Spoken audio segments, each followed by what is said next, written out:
What is up, you guys? Back here, and I want to talk about the fight before the co-main event at UFC 280. We have Petr Yan taking on Sugar Sean O'Malley, and I think this fight is very interesting.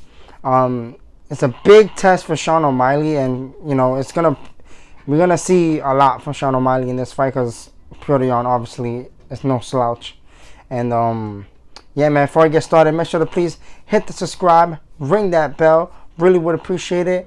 And yeah, man, I think this fight for me is super interesting, to say the least. I think both guys bring a lot to the table. O'Malley brings his charisma, his friggin', he brings everything to the table when he fights. His last fight didn't go exactly as planned for O'Malley. It was I think it was a no contest against Pedro? I believe it was Pedro Munoz. And O'Malley was already kind of like winning the fight anyways. He was, O'Malley does good when he fights shorter guys, but I think somebody like Petr Yan is tough because Petr is really good at making the adjustments on the fly. And Petr Yan being the former champion, if O'Malley can get a win over Petr Yan in a dominant fashion or just winning the fight in general, definitely give big ups to O'Malley, especially for me personally. I feel like, he still can't accept the loss from Cheeto. It is what it is. You got hurt, but, Cheeto did his job. I think for O'Malley, though, he's going to have to use his range and distance that he's really good at using anyways. I feel like he shouldn't play around in this fight as much as he does in the other fights that he had, especially when he has his opponent hurt. I feel like gonna have to jump on Petr Yan. It's probably gonna be the most serious O'Malley is gonna have to be, especially if he wants to win this fight, because it's a tough fight and a tough matchup for him. He has the height advantage, excuse me, and he also has, he's also good at distance and control. The one thing I feel like Petr Yan is gonna do in this fight, a lot of leg kicks. Soften up them legs.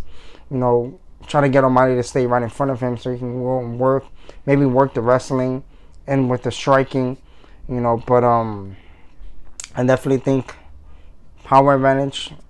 Both guys have good power in their hands and feet, so it's going to be interesting. For Petr Yan, he's definitely going to have to fight O'Malley on the inside or get on the inside and then move out, but just, as he's moving out, stay defensively sound, for O'Malley's strikes. I feel like don't let O'Malley kind of dictate the pace too much. Be up in his face, be ready. I think it's an interesting fight, man. Like I said, O'Malley, this is a big test. If he can get through Petr Yan, he's gonna definitely already be one step closer to a title shot. And O'Malley brings a big fan base, so I feel like if he beats Petr Yan, and beats him, not beat him by razor close decision fight, but even if it is close, it has to be an entertaining fight in order for him to still be thrown in there in the title shot. But like I said, I feel like, it's a great test. It's a win-win for O'Malley. It's not a win-lose situation for him, just because he's not all the way up there doing the rankings. So I mean, he's already close, but he's not there like Petr Yan. Petr Yan, I believe, is like the #1 contender, I believe. I don't know his ranking off the top of my head, but I think it's going to be a fun fight. You guys let me know down in the comment section, what do you guys think and who you guys got winning? Do you got O'Malley with his range and distance control, or you got the adaptability of Petr Yan winning in this fight? Like I said, it's going to be interesting who's going to come out on top. And yeah, man, if you guys like the video, make sure to throw those thumbs up. Really would appreciate it. I thank you guys for watching, and I'll catch you guys in the next video. Peace.